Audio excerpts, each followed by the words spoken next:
पता है बिल्कुल। हेलो जी, सभी से गुड इवनिंग, गुड आफ्टरनून, जो भी आप बोल रहे हैं। हाँ, नेटवर्क की इतनी प्रॉब्लम है, मैं क्या करूँ। क्लासेस हो ही नहीं पा रही, नोटिफिकेशन जा ही नहीं रहा, कुछ भी नहीं हो पा रहा, नेट चल ही नहीं रहा है।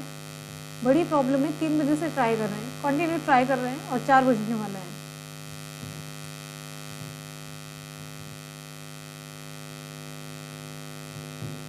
सभी से नमस्कार नमस्कार नमस्कार।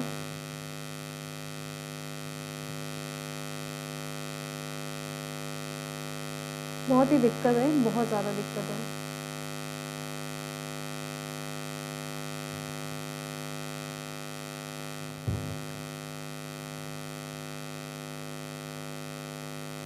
आप लोग हमें सुन पा रहे हैं?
चलिए यहाँ पर क्लास को स्टार्ट करते हैं।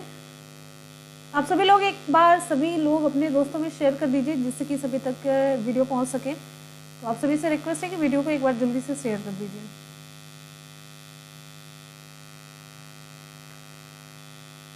ठीक है, चलिए यहाँ पर क्लास को स्टार्ट करते हैं। क्वेश्चन आप सभी की स्क्रीन पर, एक बार जितने भी स्टूडेंट वीडियो को देख रहे हैं फटाफट से वीडियो को लाइक करेंगे, और जिससे कि स्टूडेंट की संख्या थोड़ी सी बढ़े और सभी तक ये वीडियो पहुँच सके। बाद में आप लोग ये शिकायत करेंगे ये क्लास कब हो गई, मुझे पता ही नहीं लगा। तो आप लोग प्लीज़, आपसे रिक्वेस्ट है कि अगर नेटवर्क साथ नहीं दे रहा तो आप लोग साथ दीजिए। क्वेश्चन आप सभी की स्क्रीन पर, पियाजे मुख्य रूप से किसके अध्ययन के लिए जाने जाते हैं? पियाजे मुख्य रूप से किसके अध्ययन के लिए जाने जाते हैं, आपको बताना है। ऑप्शन कौन सा सही होगा? भाषा विकास, संज्ञानात्मक यौन विकास या सामाजिक विकास, किससे रिलेटेड इनका है, किसके लिए जाने जाते हैं?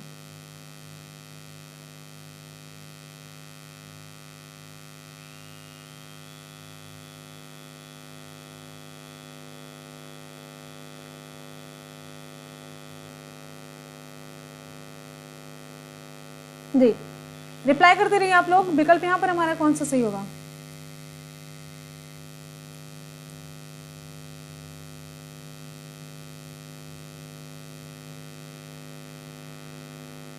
संज्ञानात्मक विकास से संबंधित है। ऑप्शन यहाँ पर हमारा कौन सा सही होगा?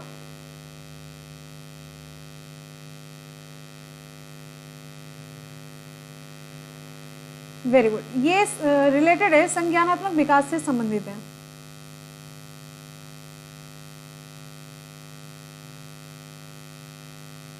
चलिए आप लोग के 1 मिनट रिप्लाई चेक कर लेते हैं, फिर आगे हम तुरंत बढ़ते हैं, डिटेल में बढ़ेंगे अच्छे तरीके। चलिए ऑप्शन यहाँ पर हमारा सी सही हो जाता है, संज्ञानात्मक विकास से संबंधित है। जीन पियाजे आप लोग हमेशा देख रहे हैं, और यहाँ पर हमने एक सीडीपी की मैराथन क्लास बना रखी है। सीडीपी की मैराथन क्लास हम अपलोड करेंगे, वो भी सुपर टेट के लिए। अभी से मैराथन क्लास हम सुपर टेट के लिए स्टार्ट कर रहे हैं, और ये भी सीडीपी की है, जूनियर और प्राइमरी दोनों के लिए इक्वली इंपॉर्टेंट होगा। तो आप लोग इसे जरूर ज्वाइन कीजिएगा, ठीक है।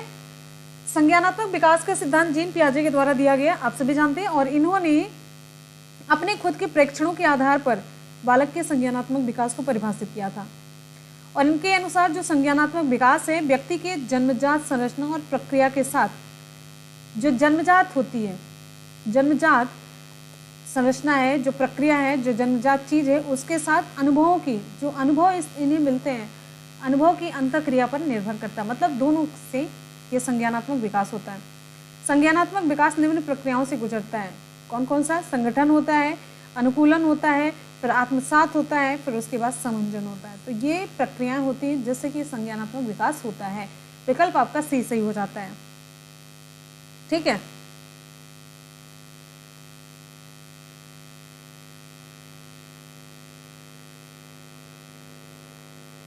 चलिए अगले प्रश्न की तरफ बढ़ते हैं। नेक्स्ट है,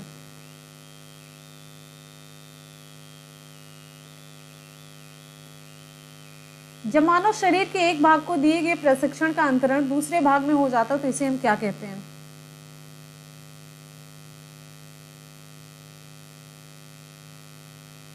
जब मानव शरीर के एक भाग को दिए गए प्रशिक्षण का जो अंतरण होता है दूसरे भाग में हो जाता है तो इसे हम क्या कहते हैं? ऊर्ध्व अंतरण कहते हैं, क्षैतिज अंतरण, द्विपार्श्विक, या फिर उपरोक्त में से कोई नहीं। विकल्प कौन सा सही होगा?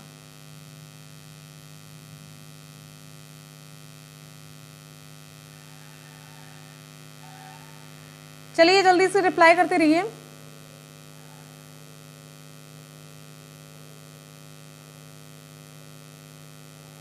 बहुत बढ़िया, विकल्प यहाँ पर हमारा सी सही हो जाता है, द्विपार्श्विक अंतरण होता है।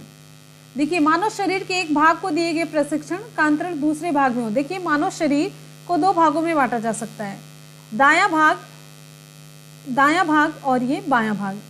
तो जब मानव शरीर के एक भाग को दिए गए प्रशिक्षण का अंतरण दूसरे भाग में होता है पार्श्विक अंतरण कहते हैं। जैसे एग्जाम्पल के तौर पे बहुत ही अच्छा सा एग्जाम्पल अगर हम आपको बताएं, एक सिंपल सा एग्जाम्पल है, जब दाएं हाथ से लिखने की योग्यता का उपयोग हम बाएं हाथ से लिखने में भी कर लेते हैं तो इसे हम कहते हैं, क्या कहते हैं? द्विपार्श्विक अंतरण कहते हैं, द्विपार्श्विक अंतरण कहते हैं इसे। ठीक है, ऑप्शन सी हमारा सही हो जाता है, ऑप्शन सी सही हो जाता है। क्लियर हो गया? चलिए, केंद्रीय प्रवृत्ति मापी जाती है।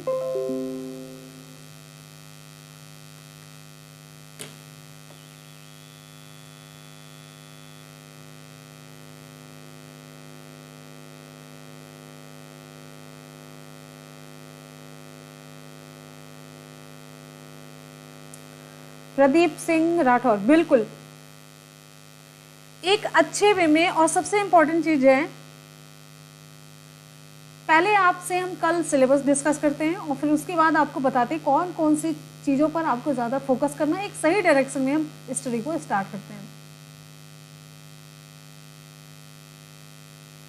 अब यहां पर देखिए, हमने यहाँ पर बात किया कि ये क्वेश्चन पूछा गया कि जो प्राप्तांक बहुधा सबसे अधिक बार प्रयोग अधिक तो उसे हम कहते हैं बहुलांक।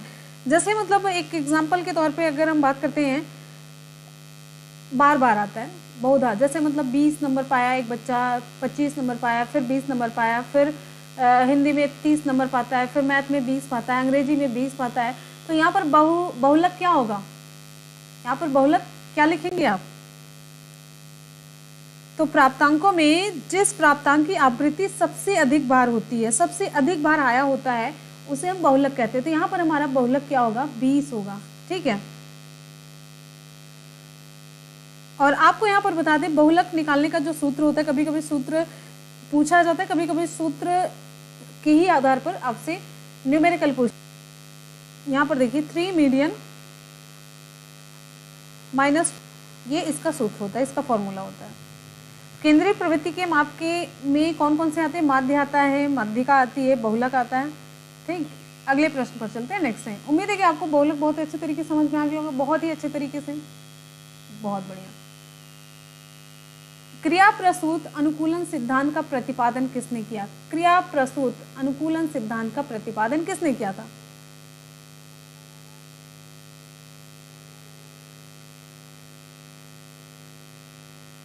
बहुत बढ़िया, विकल्प यहाँ पर हमारा कौन सा सही होगा? पैवलव, स्किनर, थॉर्नडाइक या फिर कोहलर? ऑप्शन कौन सा सही होगा?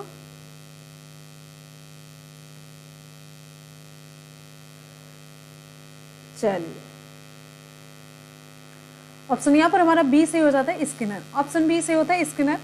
स्किनर के द्वारा क्रिया प्रसूत अनुकूलन सिद्धांत का प्रतिपादन किया गया था और इन्होंने किस जानवर पर प्रयोग किया था? तो चूहों पर किया था। किस पर किया था? चूहों पर किया था। और इसके बाद इन्होंने सीखने का सिद्धांत दिया, सीखने का सिद्धांत प्रतिपादित किया।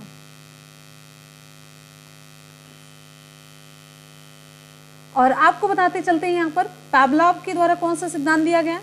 क्लासिकल अनुबंधन का सिद्धांत। और ये प्रयोग किस पर किया गया? कुत्ते पर इन्होंने इसका प्रयोग किया, कुत्ते पर प्रयोग किया। ठीक है। थॉर्नडाइक ने प्रयास और त्रुटि का सिद्धांत दिया, ट्रायल एंड एरर थ्योरी दी। इन्होंने किस पर इन्होंने प्रयोग किया? बिल्ली पर किया था। कोहलर ने कौन सा सिद्धांत प्रतिपादित किया? तो कोहलर के द्वारा सूझ का सिद्धांत प्रतिपादित किया गया। इन्होंने किस पर प्रयोग किया? बंदर पर किया था। तो इतनी सारी चीजें आपकी क्लियर होनी चाहिए। उम्मीद है कि आपको ये सारी चीजें क्लियर समझ में आ रही होंगी। ठीक है, तो चलिए आगे प्रश्न की तरफ बढ़ते हैं। नेक्स्ट है, और वीडियो पसंद आ रहा है तो वीडियो को लाइक जरूर कीजिएगा जिससे कि सभी तक पहुंच सके। अगला है, अल्बर्ट बंडूरा निम्न में से किस सिद्धांत से संबंधित है? अल्बर्ट बंडूरा निम्नलिखित में से किस सिद्धांत से संबंधित है? सामाजिक अधिगम सिद्धांत, व्यवहारात्मक सिद्धांत, या फिर विकास का संज्ञानात्मक सिद्धांत, या फिर विकास का मनोसामाजिक सिद्धांत?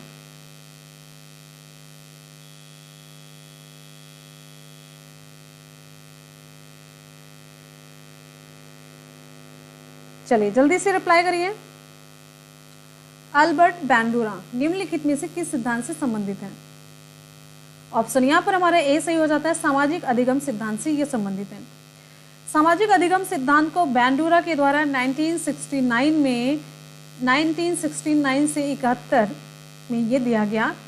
सामाजिक अधिगम का सिद्धांत किसके द्वारा? अल्बर्ट बंडूरा के द्वारा। ठीक है, सामाजिक अधिगम सिद्धांत अधिगम के संज्ञानात्मक क्षेत्र के सिद्धांत के अंतर्गत आता है। जो सामाजिक अधिगम सिद्धांत है ये अधिगम के संज्ञानात्मक क्षेत्र के सिद्धांत के अंतर्गत आता है।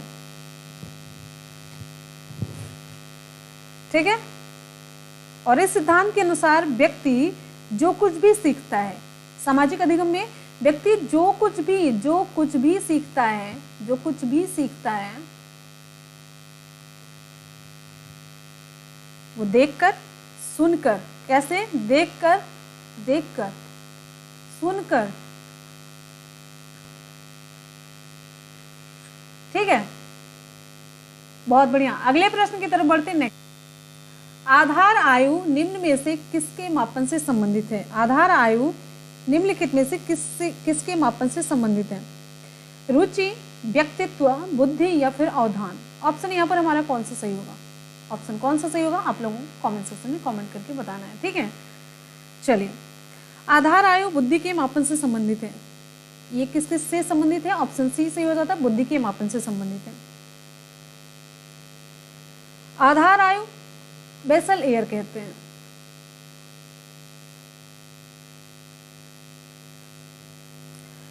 आधार आयु बुद्धि के मापन से संबंधित है। जिस उच्चतम आयु स्तर के ध्यान रखिएगा, यहाँ पर देखिए ये प्रश्न है ना, तो जिस उच्चतम आयु स्तर के सभी प्रश्नों को बालक सही हल करता है उसे ही हम आधार वर्ष कहते हैं, आधार आयु कहते हैं। और जिस आयु स्तर का कोई भी प्रश्न वो हल नहीं कर पाता है उसे उस बालक के लिए टर्मिनल वर्ष कहते हैं, टर्मिनल एज कहते हैं, टर्मिनल ईयर कहते हैं। ठीक है, तो आधार आयु का जो कॉन्सेप्ट था ये किसने दिया था? विलियम स्टर्न ने दिया था। किसने दिया था? विलियम स्टर्न ने दिया था। कब दिया था? 1912 में दिया था। उम्मीद है कि एक एक पॉइंट आपका क्लियर हो चुका होगा।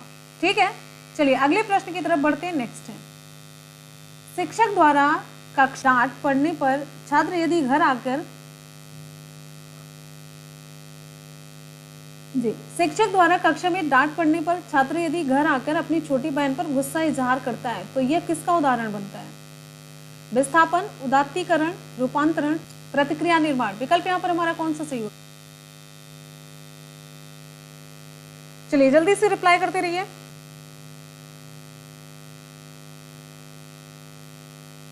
बहुत बढ़िया।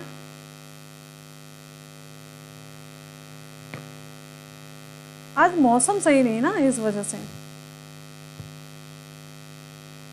ऑप्शन यहाँ पर हमारा ए सही हो जाता है, विस्थापन। ऑप्शन ए सही हो जाता है, विस्थापन।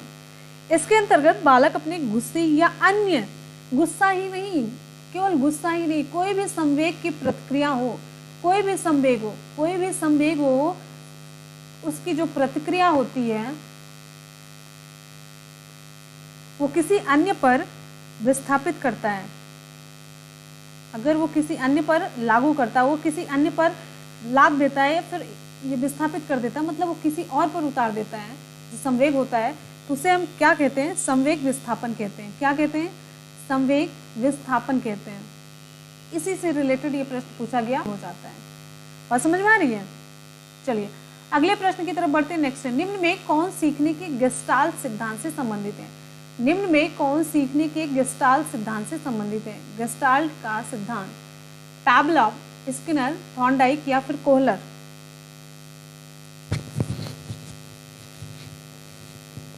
बहुत बढ़िया, सभी की रिप्लाई सही होनी चाहिए। विकल्प हमारे यहाँ पर डी सही हो जाता है, कोहलर। तो कोहलर और कोफका सीखने की बताते हैं। कोहलर और कोफका, कोहलर और कोफका, इन्होंने सूझ का सिद्धांत दिया, जिसे हम कहते हैं इनसाइट थ्योरी ऑफ लर्निंग। लिख देते हैं इनसाइट, एक मिनट,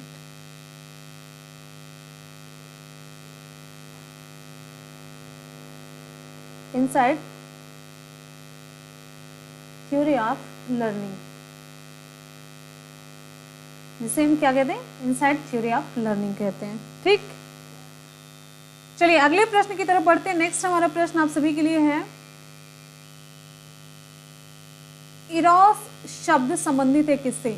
जीवन मूल प्रवृत्ति से, मरण मूल प्रवृत्ति या फिर भय मूल प्रवृत्ति या फिर प्राकृतिक मूल प्रवृत्ति से? किससे संबंधित है इरोस?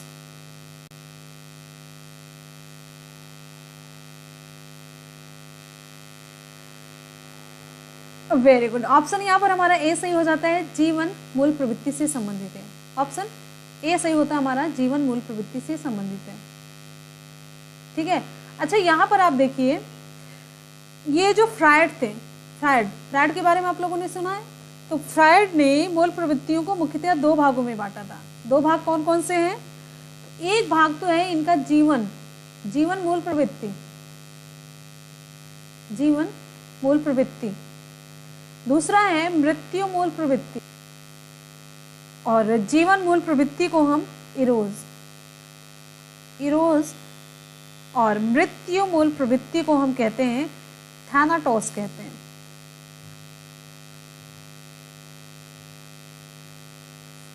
क्लियर है? बहुत इंपॉर्टेंट बात मैंने बताई, ध्यान रखिएगा। बात समझ में आ रही है? चलिए अगले प्रश्न की तरफ बढ़ते हैं। नेक्स्ट है, पेन एक तो हो जा रही है, या तो बहुत मोटी सी, अब ये बड़ी मोटी सी होगी। चलिए अब आगे चलते हैं। अहम निर्देशित होता है सुख के सिद्धांत के द्वारा, वास्तविकता सिद्धांत द्वारा, आदर्शवादी सिद्धांत द्वारा या फिर सामान्य सिद्धांत द्वारा? ऑप्शन कौन सा सही होगा? चलिए जल्दी जल्दी से रिप्लाई करते रहिए, बहुत जल्दी से रिप्लाई करते रहिए। आप सभी लोग, नोटिफिकेशन नहीं गया, बिल्कुल नेटवर्क की प्रॉब्लम है, लेकिन आप लोग ऐसे ही साथ बनाए रखेंगे तो शायद सभी तक ये पहुंच जाए। तो एक बार जल्दी से सभी स्टूडेंट वीडियो को शेयर कर देंगे। आम निर्देशित होता है किसके द्वारा? सुख के सिद्धांत के द्वारा, वास्तविकता सिद्धांत द्वारा या फिर आदर्शवादी सिद्धांत द्वारा? ऑप्शन कौन सा सही होगा? चलिए बहुत बढ़िया, बहुत बढ़िया। और रिप्लाई आनी चाहिए, थोड़ी सी फास्ट रिप्लाई आनी चाहिए। कम लोग आप लोग नहीं, बहुत ज्यादा लोग हैं, लेकिन ये रिप्लाई इतनी स्लो नहीं होनी चाहिए, इतनी स्लो बिल्कुल भी नहीं होनी चाहिए, फास्ट रिप्लाई होनी चाहिए आप सभी की। अहम निर्देशित होता है, ऑप्शन यहाँ पर हमारा बी सही हो जाता है। अहम वास्तविक सिद्धांत द्वारा निर्देशित होता है। अहम जो होता है वास्तविक सिद्धांत द्वारा निर्देशित होता है, वास्तविक सिद्धांत के द्वारा निर्देशित होता है। जबकि अगर आपसे पूछा जाए इदम, अहम के साथ इदम, ये इदम जो होता है पार्श्विक, पार्श्विक, पार्श्विक इच्छाओं, ध्यान रखिएगा, पार्श्विक इच्छाओं के द्वारा। और जो परा अहम होता है, हम आपको एकदम से इंपॉर्टेंट लाइन, एक एक ऐसी लाइन बता देते हैं जहां से वो चीजें निकल करके तुरंत आ जाती, घुमा फिरा करके नहीं। अहम पूछ लिया गया, अहम निर्देशित होता है किसके द्वारा, तो वास्तविकता के सिद्धांत द्वारा। अब यहीं पर आप ये भी जानते चलिए ना, इदम किसके द्वारा निर्देशित होता है, तो ये पार्श्विक इच्छाओं के द्वारा, ठीक। और जो पराअहम होता है ये सामाजिक नियंत्रण का ये प्रतिनिधित्व करता है। पराअहम ये सामाजिक नियंत्रण का ये प्रतिनिधित्व करता है। बहुत ही क्लियर सारी चीजें आपकी यहाँ पर क्लियर हो चुकी हैं। बिल्कुल, अगले प्रश्न की तरफ बढ़ते हैं। नेक्स्ट है, अब यहाँ पर हमारा हिंदी का पोर्शन स्टार्ट हो जाता है। तो चलिए जल्दी से एक बार सभी लोग आ जाइए हिंदी की तरफ, एकदम से एक्टिव होकर के रिप्लाई करना है। और अगर इनएक्टिव फॉर्म में है तो प्लीज आप लोग आराम से बैठ करके जाइए, खाना पीना कीजिए, शाम का टाइम हो चुका है। तो अगला यहाँ पर हमारा प्रश्न हो जाता है,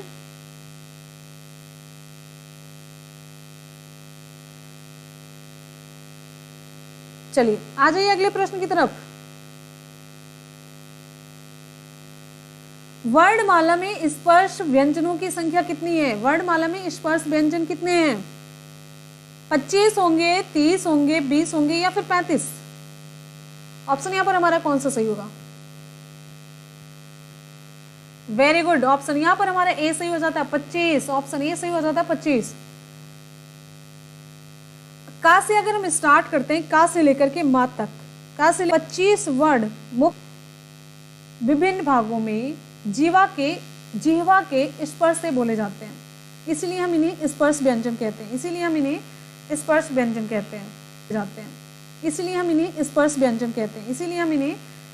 व्यंजन कहते हैं।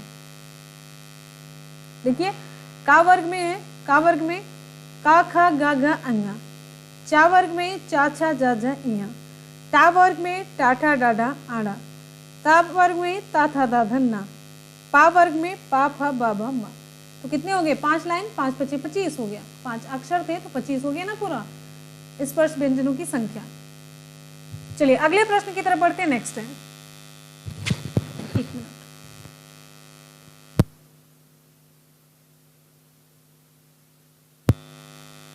स्वर ए ऐ का उच्चारण स्थान कौन सा है? स्वर ए ऐ का उच्चारण स्थान कौन सा है? कंठोष्ठ है, दंतोष्ठ है, कंठ तालव्य है या फिर ओष्ठ है? चलिए जल्दी से रिप्लाई करिए, जल्दी से रिप्लाई करते रहिए। बहुत बढ़िया। एक बार जितने भी स्टूडेंट वीडियो को देख रहे हैं फटाफट से लाइक करेंगे। ऑप्शन यहाँ पर हमारा कौन सा सही होता है? जल्दी से विकल्प यहाँ पर हमारा सही हो जाता है सी, कंठ तालव्य। ए ऐ का जो उच्चारण स्थान है कंठ तालव्य है। किसी भी वर्ड का उच्चारण किसके द्वारा होता है? मुख द्वारा होता है। जीवा मुख के जिस भाग को स्पर्श करती है, सभी को उच्चारण मुख के द्वारा होता है, लेकिन जीवा जिस भाग को स्पर्श करती है उन्हीं स्थानों को वर्णों का उच्चारण स्थान कहते हैं। उन्हीं स्थानों को वर्णों का उच्चारण स्थान कहते हैं। जो ए ऐ होता है, देखिए जिह्वा जहां पर जिस भाग को टच करती है, स्पर्श करती है, वही उच्चारण स्थान होता है। तो ए ऐ का उच्चारण स्थान कंठ तालु है। जबकि कंठोष्ठ में कंठ और ओष्ठ वर्ण ओ औ है। कौन सा है? नोट कर लीजिए, ये सभी क्वेश्चन आपका तैयार हो रहा है। दंतोष्ठ का, दंत और ओष्ठ का जहां पर मैच है ये वह है, और ओष्ठ वर्ण का है ऊ है, पा है, फ है, बा है, भा है, मा है। ये सभी बोल करके देखिए, ऊ, पा, फा, बा, भा, मा। क्लियर हो गया? उम्मीद है कि क्लियर हो चुका होगा। चलिए अगले प्रश्न की तरफ बढ़ते हैं। नेक्स्ट है,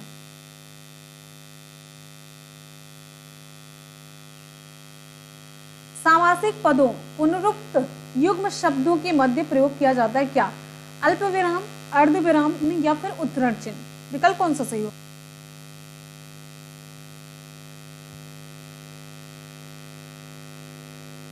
चलिए जल्दी से बताइए।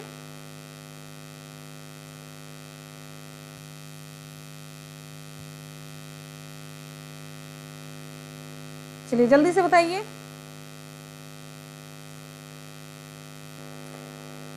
बहुत बढ़िया, बहुत बढ़िया। ऐसे रिप्लाई करते रहिए एकदम से इनएक्टिव होकर के, जिससे कोई मतलब ही ना निकले। एकदम से इनएक्टिव फॉर्म में रिप्लाई करते रहिए। बहुत बढ़िया भाई, बहुत बढ़िया। आता है योजक चिन्ह, ऑप्शन सी योजक चिन्ह। समासिक पदों, पुनरुक्त और युग्म शब्दों के मध्य जो योजक चिन्ह का प्रयोग किया जाता है, योजक चिन्ह ऐसे।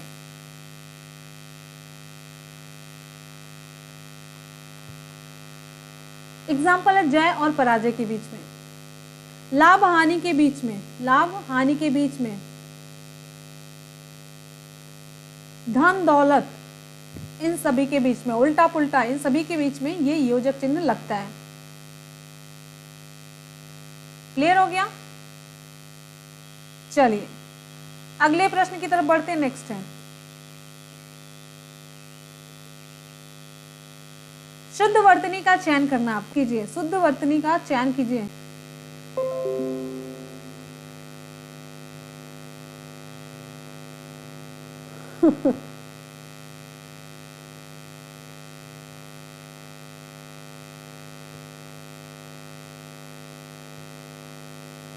ये राजकाज है, नेटवर्क का ना, तो राजकाज हो गया है पूरा। निम्न में से संज्ञा शब्द, जल्दी से रिप्लाई करिए आप लोग। ओके ओके, आ गई रिप्लाई, आ गई भाई, रिप्लाई आ गई, परेशान नहीं होना है मेरे को। चलिए ऑप्शन यहाँ पर हमारा सही हो जाता है ऑप्शन ए। बहुत ही आसान से, ये देखिए पेन को भी कुछ हो गया, ये बहुत मेरे से मतलब इतनी मेहनत करवा ले रहा है पूरा। चलिए ऑप्शन ए सही हो जाता है गंगा। तो किसी वस्तु, प्राणी, स्थान, भाव आदि के नाम को हम संज्ञा कहते हैं। संज्ञा के पूरे 5 प्रकार हैं। कौन कौन से प्रकार भाई? व्यक्तिवाचक संज्ञा, इसका एग्जाम्पल है राम हुआ, गंगा हुआ, पटना हुआ। दूसरी हो जाती है जातिवाचक संज्ञा। जातिवाचक संज्ञा का एग्जाम्पल हो जाता है जिससे पूरी जाति का बोध हो। नदी है तो पूरी नदी इसमें आ जाती है, पर्वत है, देश है, महासागर है, ये सब। फिर तीसरी संज्ञा आ जाती है कौन सी? द्रव्यवाचक संज्ञा, जिससे द्रव का पता चलता है, जो मतलब वस्तुएं होती है, सोना, चांदी, तेल, पानी, घी, ये सब हो गया। चौथी जो हमारी संज्ञा है ये हो जाती है समूहवाचक संज्ञा। टीम हो गया, पुलिस, सेना, परिवार। फिर 5वीं हो जाती है भाववाचक संज्ञा। इसका एग्जाम्पल हो जाता है जैसे मतलब बुढ़ापा है, नारित्व है, भोलापन है, मिठास है, ये सारी चीजें, मतलब किसी भाव का बोध हो। अगले प्रश्न की तरफ बढ़ते हैं। नेक्स्ट है उस विकल्प का चयन करें जो दिए गए हैं। घनश्याम ने अपने कार्यक्रम की पूरी तैयारी कर ली। घनश्याम ने अपने कार्यक्रम की पूरी तैयारी कर ली।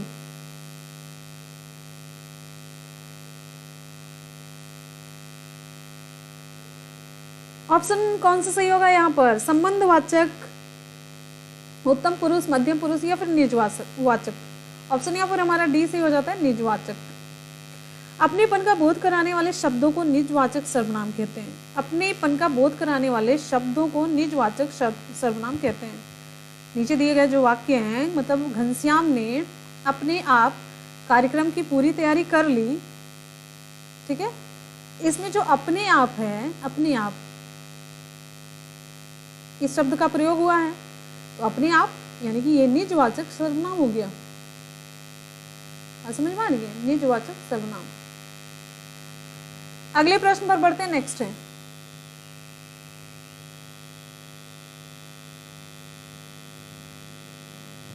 क्रिया के जिस रूप से क्रिया निष्पादन के समय का ज्ञान हो उसे हम क्या कहते हैं?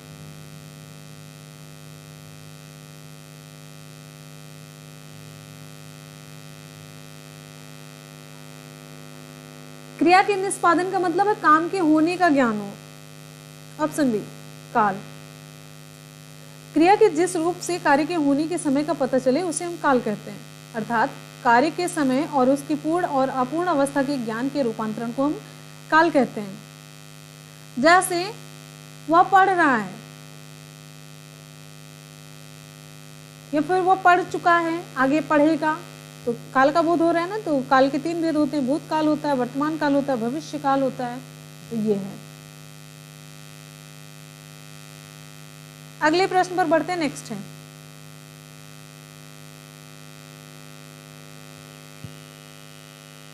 उसने कटोरा भर दूध पिया। वाक्य में अव्यय शब्द कौन सा है? उसने कटोरा भर दूध पिया। वाक्य में अव्यय शब्द कौन सा है? उसने कटोरा भर दूध पिया।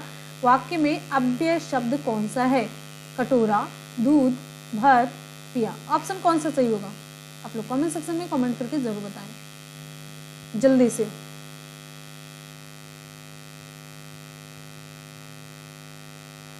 अव्यय कौन सा शब्द है? बहुत ही आसान सा है, बहुत ही आसान सा, जल्दी से रिप्लाई करिए। विकल्प यहाँ पर हमारा सही हो जाता है सी, भर है। ऑप्शन सी सही हो जाता है, भर। अव्यय शब्दों को हम क्या कहते हैं? अविकारी शब्द कहते हैं। अविकारी शब्द का क्या मतलब हुआ हमारे बताने का?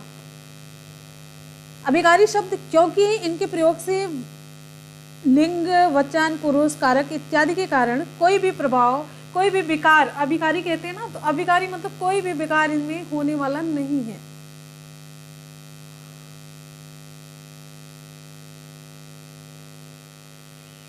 हाँ बिल्कुल, बहुत सही, सबकी रिप्लाई सही है, बिल्कुल, वेरी गुड। अगले प्रश्न की तरफ बढ़ेंगे। नेक्स्ट है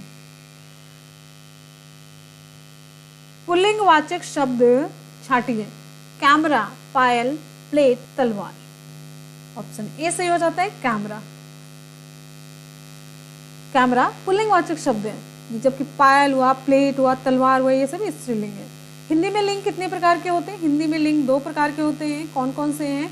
पुल्लिंग होता है और दूसरा होता है स्त्रीलिंग। पुल्लिंग और स्त्रीलिंग। जिनसे पुरुष जाति का बोध होता है उन्हें हम पुल्लिंग कहते हैं। स्त्रीलिंग ऐसे शब्द जिनसे स्त्री जाति का बोध होता है हम उन्हें स्त्रीलिंग कहते हैं। ठीक है, चलिए अगले प्रश्न की तरफ बढ़ते हैं। नेक्स्ट है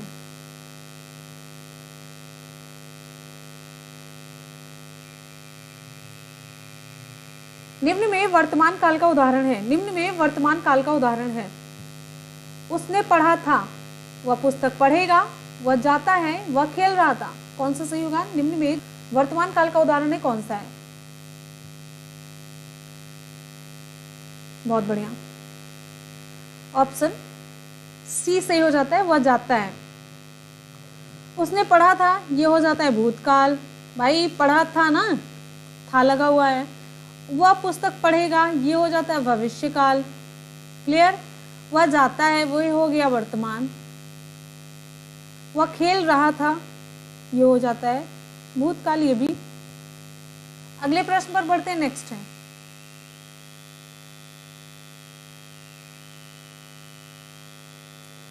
राम से पत्र लिखे गए किस वाच्य का उदाहरण है? ये कर्ते वाच्य, कर्म वाच्य, भाव वाच्य या फिर कर्ते कर्म वाच्य, दोनों। राम से पत्र लिखे गए,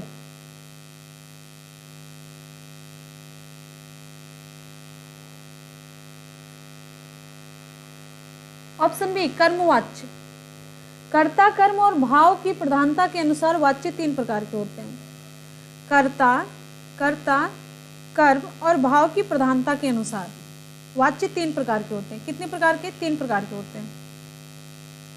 जिन वाक्यों में कर्म की प्रधानता होती है उसे हम कर्मवाच्य कहते हैं। ठीक है, तो जैसे राम से पत्र लिखे गए, तो ये हो गया कर्मवाच्य का एग्जाम्पल।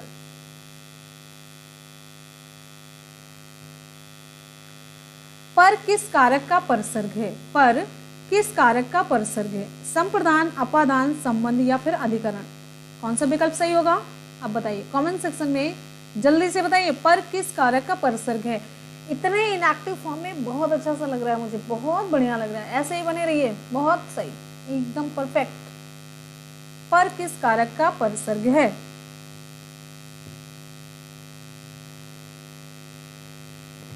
ऑप्शन यहाँ पर हमारा होता है, कारक एक दिया होता है, फिर उधर चिन्ह दिया होता है, तो चिन्ह को ही हम कहते हैं परसर्ग कहते हैं। ठीक है, तो कर्ता ने कर्म को करण से, संप्रदान को के द्वारा, अपादान से अलग होने के अर्थ में, संबंध का के की, रारे री, अधिकरण में पै पर, संबोधन हे रे अरे। तो हिंदी में 8 कारक होते हैं और संस्कृत में कितने कारक? 6 कारक होते हैं। क्लियर है? चलिए आप लोगों का यहाँ पर ये देख रहे हैं सिस्टम पूरा सही है, बहुत बढ़िया। अगले प्रश्न की तरफ बढ़े।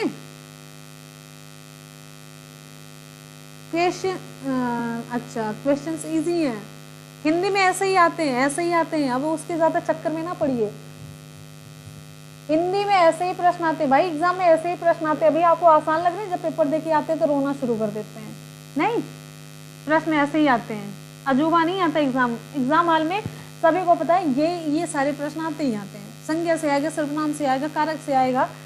अब कारक में क्या पूछ लिया जाएगा? अगले प्रश्न की तरफ बढ़ते हैं। नेक्स्ट है निम्न में से कौन सा शब्द तद्भव नहीं है? तद्भव और तत्सम भी ऐसे ही पूछा जाता है। पूछा जा रहा है कि कौन सा शब्द तद्भव नहीं है। चलिए जल्दी से रिप्लाई करिए भाई, जल्दी से रिप्लाई करते रहिए। कौन सा शब्द तद्भव नहीं है? धरती, दीपावली, नेवला या फिर नाच? ऑप्शन यहाँ पर हमारा बी सही हो जाता है, ये तद्भव नहीं है। दीपावली ये क्या है फिर? दीपावली ये है तत्सम। एक मिनट, तत्सम है ये। अच्छा, इसका तद्भव फिर क्या होगा? इसका तद्भव होता है दिवाली। क्या होता है? दिवाली होता है। अब तद्भव की बात करते हैं, तो यानी कि ये धरती देखिए तद्भव है, इसका तत्सम क्या होगा? धरित्री है। इसका तद्भव ये होता है तत्सम धरित्री। नेवला इसका है नकुल।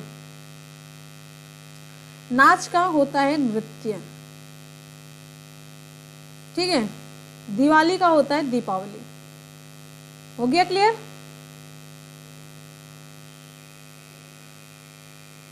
अगला प्रश्न आप सभी के लिए, किसी वस्तु को व्यवहार में लाना, इसका आशय किस शब्द से है? किसी वस्तु को व्यवहार में लाना, इसका आशय किस शब्द से है?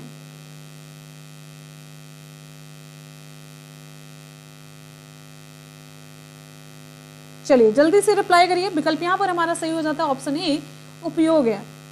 किसी वस्तु को व्यवहार में लाना, ये उपयोग है। अनुप्रयोग किसे कहते हैं? जिसे व्यवहार में न लाया गया हो। प्रयोग किसे कहते हैं? किसी वस्तु को उपयोगिता की दृष्टि से, उपयोगी है कि नहीं इसकी दृष्टि से जो जांच की जाती है। सदुपयोग किसे कहते हैं? देखिए, उपयोग, अनुप्रयोग और प्रयोग में अंतर होता है। उपयोग किसी वस्तु को व्यवहार में लाना होता है। अनुप्रयोग जिसे व्यवहार में ना लाया गया हो, अनुप्रयोग। प्रयोग किसी वस्तु, मतलब कोई वस्तु कितना उपयोगी है, यूजफुल है कि नहीं है, इस दृष्टि से जो की गई जांच होती है वो होती है प्रयोग। सदुपयोग किसे कहते हैं? किसी वस्तु का उचित उपयोग। ठीक है, अगले प्रश्न की तरफ बढ़ते हैं। नेक्स्ट है,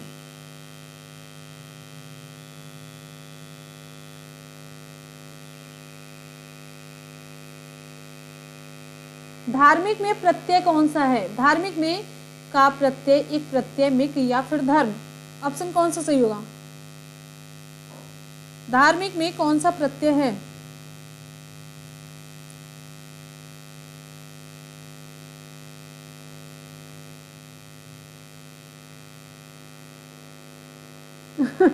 हाँ, मेरी क्लास में नेटवर्क भी आ जाता है। मेरी क्लास ना सभी के लिए एकदम से ओपन है, समावेशी शिक्षा दी जा रही है। तो समावेशी शिक्षा में सभी को इसमें इंक्लूड कर लिया गया। आ जाओ भैया, आ जाओ, सभी लोग आ जाओ। ऑप्शन यहाँ पर हमारा बी सही हो जाता है, एक प्रत्यय। बहुत ही आसान सा, ये आसान सा क्वेश्चन। देखिए, क्वेश्चन आसानी होता है जब विकल्प आसानी से हम उसमें चूज कर ले जाते हैं ना, तो वही बहुत आसान सा हो जाता है। तो प्रत्यय किसे कहते हैं? संज्ञा हुआ, सर्वनाम और विशेषण के अंत में लगने वाला जो प्रत्यय होता है उसे हम कहते हैं। देखिए, प्रत्यय के हम प्रकार बता रहे हैं। जो शब्द के अंत में लगता है वो तो हो गया प्रत्यय। ठीक है, प्रत्यय हो गया। और सर्वनाम, संज्ञा और विशेषण के अंत में जो प्रत्यय लगता है उसे हम तद्धित प्रत्यय कहते हैं। कौन सा? तद्धित प्रत्यय कहते हैं।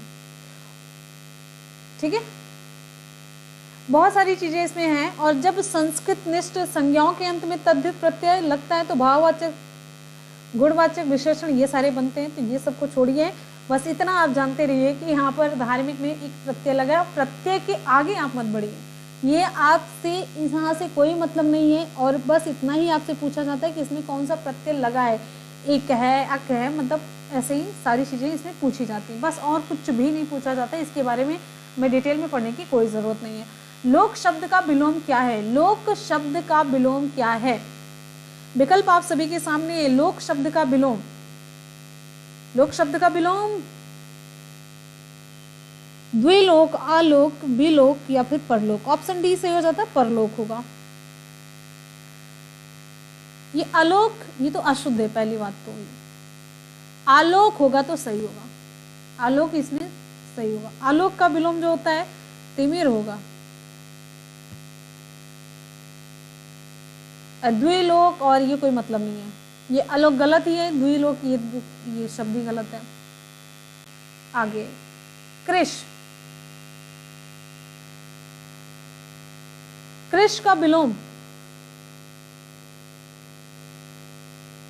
पहले तो ये जानिए कृष का मतलब होता क्या, तभी विलोम आप आसानी से बता पाएंगे।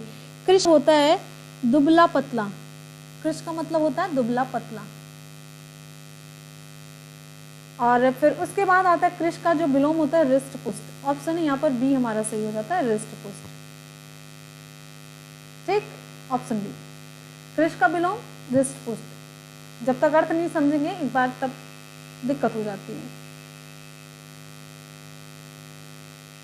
हमारा अगला प्रश्न आप सभी के लिए है, निम्नलिखित में से कौन सा शब्द निंदा का पर्यायवाची है? निंदा का पर्यायवाची शब्द आपको बताना है। उत्साह, बरखुरदार, अपसम्हार, स्तुति। ऑप्शन कौन सा सही होगा?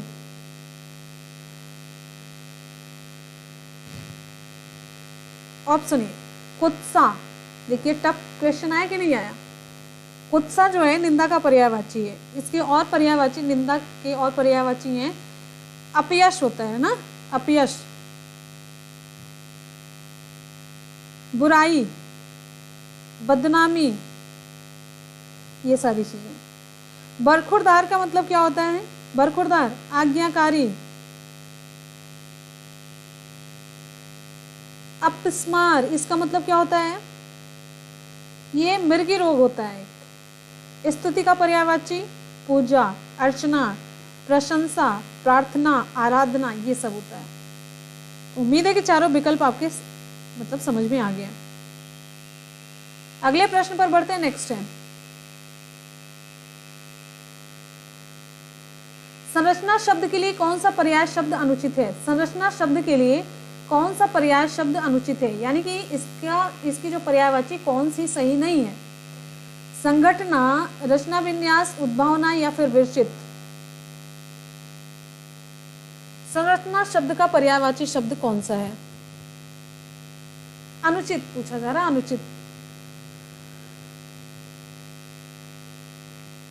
ऑप्शन सी उद्भावना। संरचना शब्द का जो पर्यायवाची शब्द है, देखिए इसमें हो जाता है ढांचा। संरचना मतलब ढांचा भी तो होता है, ढांचा, बनावट। संघटना हो गया, रचना विन्यास भी हो गया, विरचित भी हो गया, आकार भी हो गया, निर्माण भी हो गया, बनावट भी हो गया। ये सारी चीजें तो है संरचना से संबंधित, मतलब बनाना। अगला प्रश्न है, पंच शब्द का अनेकार्थी शब्द नहीं है। पंच शब्द का अनेकार्थी शब्द निम्नलिखित में से कौन सा नहीं है? 5 आम सरपंच, निर्णय करने वाला, पंचानन,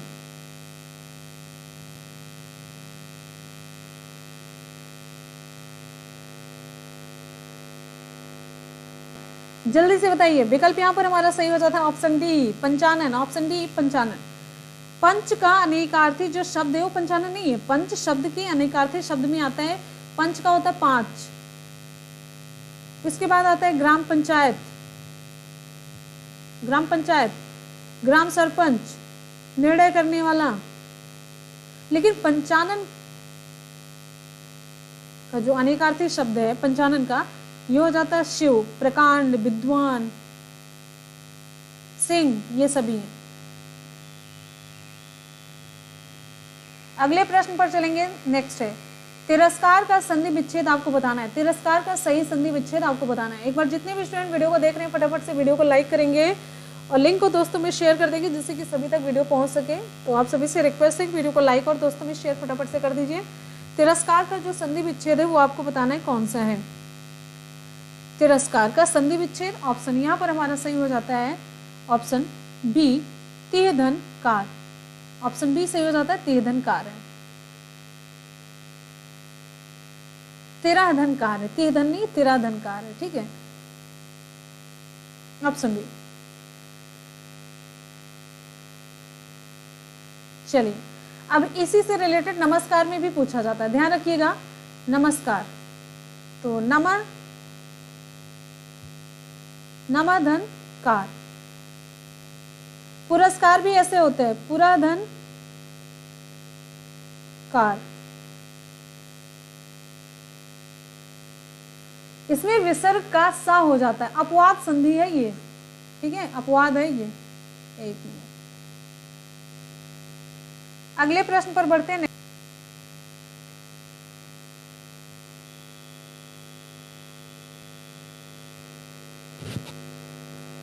चलिए अगला प्रश्न आप सभी के लिए है, मृगनयन में समास, मृगनयन में कौन सा समास होगा? ये रहा आज का सवाल आप सभी के लिए। आप लोग कमेंट सेक्शन में कमेंट करके जरूर बताएंगे। मृगनयन में समास, अव्ययी भाव समास, कर्मधारय, तत्पुरुष या फिर द्वंद्व समास, ऑप्शन कौन सा सही होगा? उसके बाद चलिए पहले कर लेते हैं जल्दी से सुपरफास्ट रिवीजन। एक बार जितने भी स्टूडेंट वीडियो को देख रहे हैं, चलिए फटाफट से एक बार इसका सुपरफास्ट रिवीजन करते हैं। पियाजे मुख्य रूप से किसके अध्ययन के लिए जाने जाते हैं? पियाजे मुख्य रूप से किसके अध्ययन के लिए जाने जाते हैं? तो विकल्प यहाँ पर हमारा सी सही हो जाता है, संज्ञानात्मक विकास। ऑप्शन सी सही हो जाता है, संज्ञानात्मक विकास। अगले प्रश्न की तरफ बढ़ते हैं। नेक्स्ट है, जब मानव शरीर के एक भाग को दिए गए प्रशिक्षण का अंतरण दूसरे भाग में हो जाता है तो इसे हम क्या कहते हैं? इसे हम क्या कहते हैं? जितने भी लोग लेट में जुड़े हैं फटाफट से सुपरफास्ट रिवीजन करेंगे। विकल्प यहाँ पर हमारा कौन सा सही होगा? ऑप्शन सी सही हो जाता है, द्विपार्श्विक। अगला प्रश्न है, दिए हुए प्राप्तांकों के समूह में जो प्राप्तांक बहुधा सबसे अधिक बार आता है उसे हम क्या कहते हैं? उसे हम क्या कहते हैं? ऑप्शन यहाँ पर हमारा सही हो जाता है ऑप्शन ए, उसे हम कहते हैं बहुलक। ठीक, चलिए अगले प्रश्न की तरफ बढ़ते हैं। नेक्स्ट है, क्रिया प्रसूत अनुकूलन सिद्धांत का प्रतिपादन किसने किया? क्रिया प्रसूत अनुकूलन सिद्धांत का प्रतिपादन किया, ऑप्शन बी सही हो जाता है, स्किनर ने। नेक्स्ट है,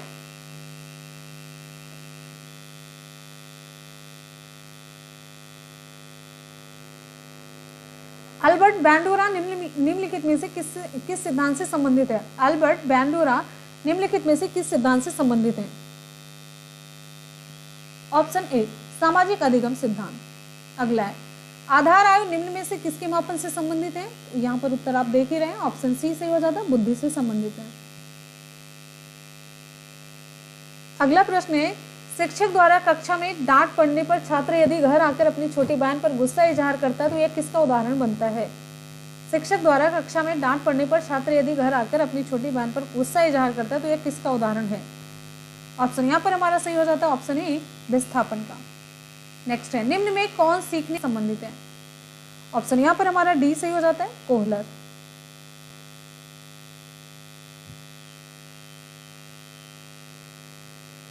इरोज शब्द संबंधित है, ऑप्शन ए सही हो जाता है, जीवन मूल प्रवृत्ति से।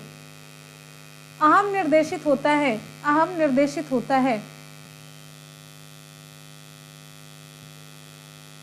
त्वरितता सिद्धांत के द्वारा। अगला प्रश्न, वर्णमाला में स्पर्श व्यंजनों की संख्या कितनी है? Option A 25। स्वर ए ऐ का उच्चारण स्थान कौन सा है? स्वर ए ऐ का उच्चारण स्थान कौन सा है? ऑप्शन सी, कंठ तालव्य। सामासिक पदों पुनरुक्त युग्म शब्दों के मध्य प्रयोग किया जाता है कौन सा? ऑप्शन सी, योजक चिन्ह। शुद्ध वर्तनी का चयन कीजिए, शुद्ध वर्तनी का चयन कीजिए। ऑप्शन बी, कवयित्री। अगला प्रश्न है, निम्न में संज्ञा शब्द है? ऑप्शन ए सही हो जाता है, गंगा। ऑप्शन ए सही हो जाता है, गंगा है। अगले प्रश्न पर बढ़ते हैं। नेक्स्ट है हमारा अगला प्रश्न आप सभी के लिए, उस विकल्प का चयन करें जो दिए गए वाक्य में सर्वनाम के भेद का सही विकल्प है। घनश्याम ने अपने कार्यक्रम की पूरी तैयारी कर ली। घनश्याम ने अपनी कार्यक्रम की पूरी तैयारी कर ली। ऑप्शन यहाँ पर हमारा सही हो जाता है, सॉरी, अपने आप कार्यक्रम की। ऑप्शन यहाँ पर डी हमारा सही हो जाता है, निजवाचक। नेक्स्ट,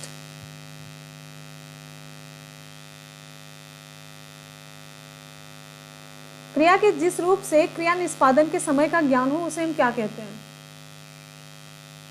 बी, काल कहते हैं। अगले प्रश्न की तरफ बढ़ते हैं। नेक्स्ट है,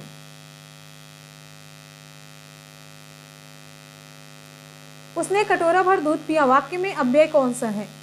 ऑप्शन सी, भर। पुल्लिंग वाचक शब्द छांटिए, पुल्लिंग वाचक शब्द कौन सा है? Option A, camera. नेक्स्ट, निम्न में वर्तमान काल का उदाहरण है?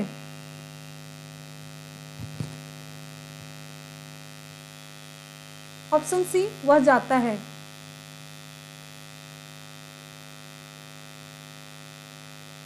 नेक्स्ट, राम से पत्र लिखे गए किस वाच्य का उदाहरण है? ऑप्शन बी, कर्मवाच्य। नेक्स्ट,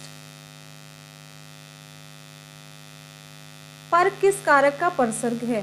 पर, ऑप्शन डी, अधिकरण में पे पर। निम्नलिखित में से कौन सा शब्द तद्भव नहीं है? दीपावली, इसका तद्भव होता है दिवाली। किसी वस्तु को व्यवहार में लाना, इसका आशय किस शब्द से है? किसी वस्तु को व्यवहार में लाना, इसका आशय किस शब्द से है? ऑप्शन ए, उपयोग। नेक्स्ट, धार्मिक में प्रत्यय है। ऑप्शन बी, इक प्रत्यय।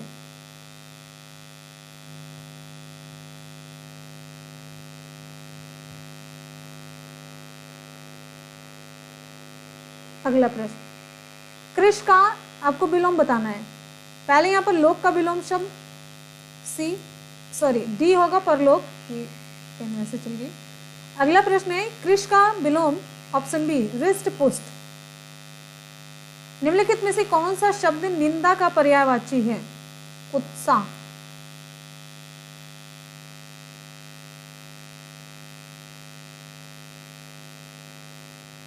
संरचना शब्द के लिए कौन सा पर्याय शब्द अनुचित है? Option C, उद्भावना। पंच शब्द का अनेकार्थी शब्द नहीं है। Option D, Panchanan. तिरस्कार का संधि विच्छेद, तिराधनकार। Option B.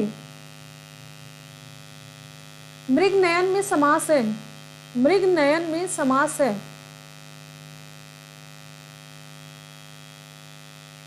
Option B, कर्मधारय। Next,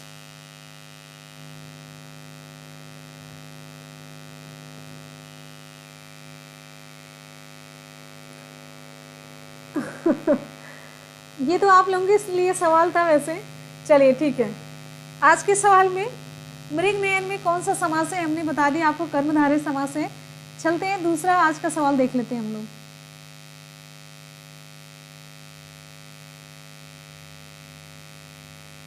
him Tarangini किसका काव्य संग्रह है? हिम तरंगिनी किसका काव्य संग्रह है? आप लोग कमेंट सेक्शन में कमेंट करके जरूर बताएंगे। ये रहा आज का सवाल। ये पिन लास्ट में बिल्कुल नहीं चलती क्या? ये देखो, पता नहीं कौन सी राइटिंग में गया। तो question of the day, him Tarangini किस का काव्य संग्रह है? दिनकर, राम कुमार वर्मा, माखनलाल चतुर्वेदी, भगवती चरण Verma.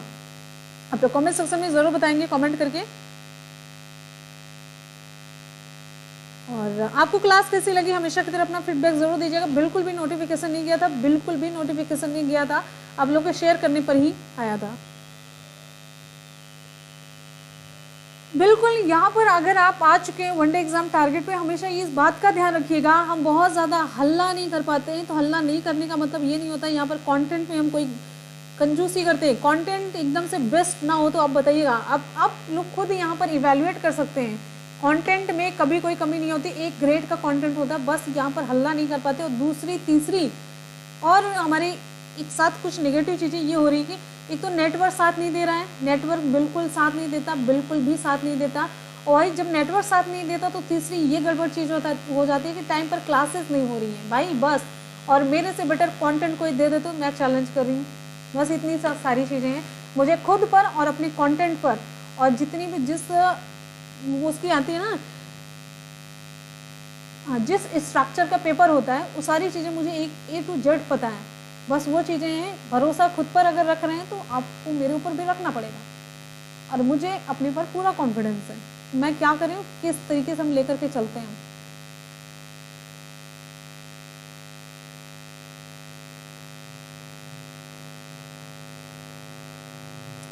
Power booster, power booster ले लें। चलिए पावर, यहाँ पर कुछ भी नहीं हो सकता है, कुछ भी ले लें, हम कोई भी बूस्टर ले लें, ठीक है। लेकिन देखते हैं, नोटिफिकेशन नहीं जाएगा, टाइम अगर फिक्स रहेगा।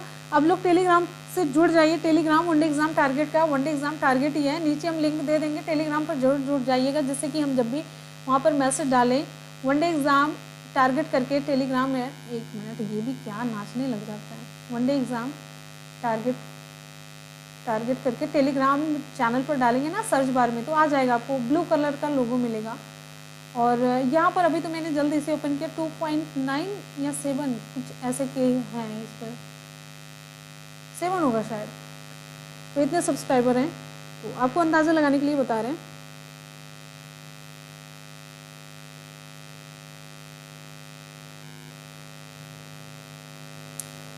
हाँ सच्ची मुच्ची में थैंक यू, आप सभी का शुक्रिया। और एक चीज़ आप ध्यान रखिएगा, खुद की स्टडी करिए, सेल्फ स्टडी बहुत ज़रूरी है, खुद से पढ़िए, मेहनत करिए, वो चीज़ें ज़्यादा स्टेबल रहती हैं आपके माइंड में। खुद से पढ़िए, नोट्स बनाइए, उसे रिवाइज करते रहिए, रिवाइज करते रहिए। नोट्स का मतलब ये नहीं कि नोट्स आपने एक पेज बुक पढ़ी तो 4 पेज का आपने नोट्स तैयार कर लिया, एक पेज की बुक से आपने 4 पेज का नोट्स तैयार कर लिया, ये नोट्स नहीं होता है। खिचड़ी नहीं बनानी है, पंचोरा नहीं लिखना है पूरी पंचायत ब्यौरा भर भर के ना।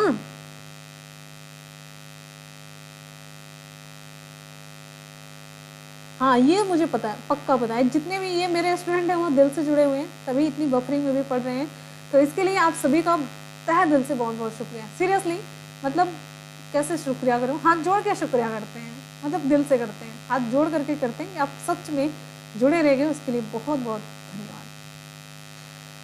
और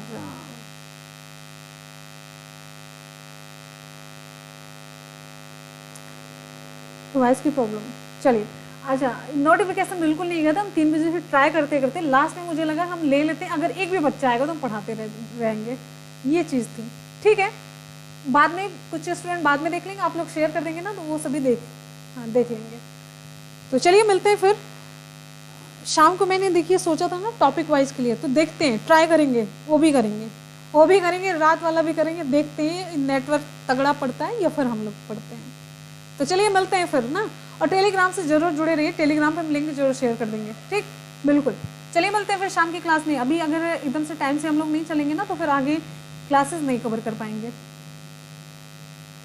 सर तो और परेशान हो गए, नेटवर्क उनके यहाँ तो और दिक्कत हो रही है, जबकि एकदम से सिटी में है, वाईफाई है, सारी चीज़ें हैं, सब कुछ है, बहुत बढ़िया है, पता नहीं क्या हो जा रहा है। चलिए मिलते हैं फिर। मुनमुन पर एक वीडियो बना डालते हैं कि नोट्स कैसे बनाएं, बिल्कुल बिल्कुल इसी पर डाल देंगे, नोट्स कैसे बनाते हैं इसी पर हम डाल देंगे।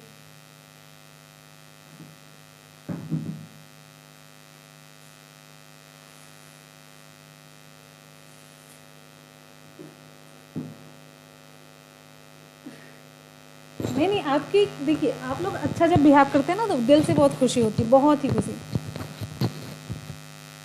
मेरा कमेंट देख, अच्छा कमेंट देख लिया, अलंकृता पक्का, अच्छा, ये आप एक दूसरे को बधाई दे रहे हैं, मतलब शुभकामनाएं दे रहे हैं। मैम सिर्फ 2 मिनट आपकी, हाँ आप, हाँ बोलिए ना, हम 2 मिनट के लिए रुकिए, आप जल्दी से फटाफट से सारे लोग क्वेश्चन कुछ कर लीजिए। मैम का नाम मुनमुन है क्या? नहीं अतुल, बिल्कुल मेरा नाम मुनमुन नहीं है, हम अपना नाम आपको लिख कर बता देते हैं यहाँ पर, आप यहाँ पर देख लीजिए, मेरा नाम लिखा, देखा आपने?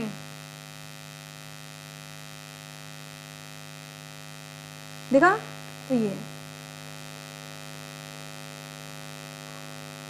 भावी अध्यापिका अलंकृता मिश्रा, बहुत बढ़िया, 118 नंबर, बधाई हो। अच्छा ये नाम तो पहले आप लोग अपने को मोटिवेट करने के लिए नाम रख देते हैं, अलंकृता, बहुत अच्छा नाम है, पहली बात। और दूसरी बात ये कि इतना बढ़िया स्कोर करने के लिए बहुत बहुत बधाई, बहुत बहुत बधाई।